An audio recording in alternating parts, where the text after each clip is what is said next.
স্বামীর হায়াত ও রিজিকের বরকত নষ্ট হয়ে যায় স্ত্রীদের এই একটি ভুলের কারণে। স্ত্রীর ভুলের কারণে স্বামীর হায়াত এবং রিজিকের বরকত নষ্ট হয়। চিন্তা করতে পেরেছেন? Can you imagine that? কত মারাত্মক বিষয়, অথচ হর হামেশাই এই জিনিসটা বর্তমান সমাজ ব্যবস্থায় হচ্ছে।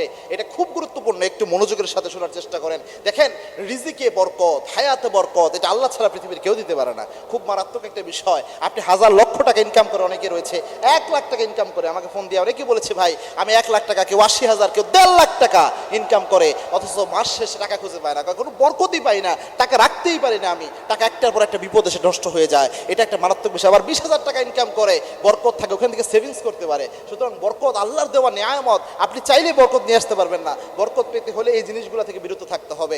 যে জিনিসটা একটা মারাত্মক বিষয়, দেখবেন অনেক স্ত্রী যেটা করে, তার স্বামীকে নিজের কাছে একদম কন্ট্রোলে রাখার জন্য, নিজের প্রতি অনেক বেশি আসক্ত রাখার জন্য তার স্বামীর বিরুদ্ধে স্বামীর কাছে সারাদিন তার বাপ মা পরিবারের বিরুদ্ধে কুটনামি করে থাকে।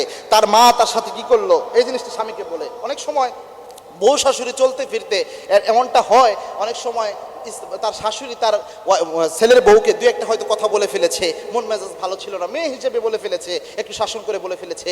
এইটা যে এমন মশলা মাখিয়ে তার স্বামীর সামনে উল্লেখ করে, যাতে স্বামীর মনে তার মায়ের ব্যাপারে একটা খারাপ ধারণা সৃষ্টি হয়। অনেক সময় স্বামীর মনে যেন তার বাবার ব্যাপারে একটা খারাপ ধারণা সৃষ্টি হয়। এই কাজটা যদি হয়ে স্বামী কোনো ধরনের জিনিস করে ফেলে, অথবা এমন কিছু করে সম্পর্কটা নষ্টের দিকে চলে যায়, তাহলে ওই স্বামীর হায়াত এবং রিজিক নষ্ট করার জন্য স্ত্রী দায়ী হয়ে যায়। এর একটা কারণ রয়েছে, এটা রাসূলুল্লাহ সাল্লাল্লাহু আলাইহি ওয়াসাল্লামের সুস্পষ্ট হাদিস। বুখারীতে এই হাদিসটা এসেছে, বুখারীর 5986 নম্বর হাদিস।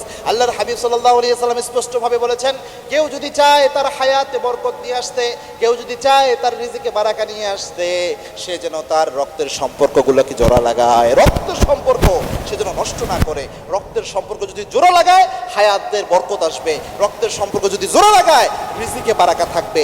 আর এগুলো যদি নষ্ট করে, তাহলে হায়াত এবং রিজিকের বরকত থেকে আল্লাহ বঞ্চিত করে দিবেন। এই জন্য এই জিনিসটা সবচেয়ে সতর্ক থাকা উচিত আমার মা বোনদেরকে। আল্লাহ রাব্বুল আলামিন এটা বুঝার তৌফিক দান করুন। আল্লাহুম্মা আমিন। মনে রাখবেন, কখনো এই কাজটা করবেন না। আপনার স্বামীকে কখনো তার আব্বা আম্মার যে দোষগুলো রয়েছে স্বামীর সামনে তুলে ধরবেন না। বুদ্ধিমতী স্ত্রী ওই স্ত্রী, যে স্ত্রী তার শ্বশুর শাশুড়ির কি অপরাধ রয়েছে, শ্বশুর শাশুড়ির কি ছোট ছোট দোষ রয়েছে, এই দোষগুলো তার স্বামীর কাছে বলে স্বামীর মনকে ভারী করে না, বরং সে চিন্তা করে আমার আব্বা আম্মারও তো টুকিটাকি কিছু দোষ রয়েছে, এইভাবে সে ওটাকে মানায় নিয়ে চলে। এই নারী হচ্ছে সবচেয়ে বুদ্ধিমতী নারী।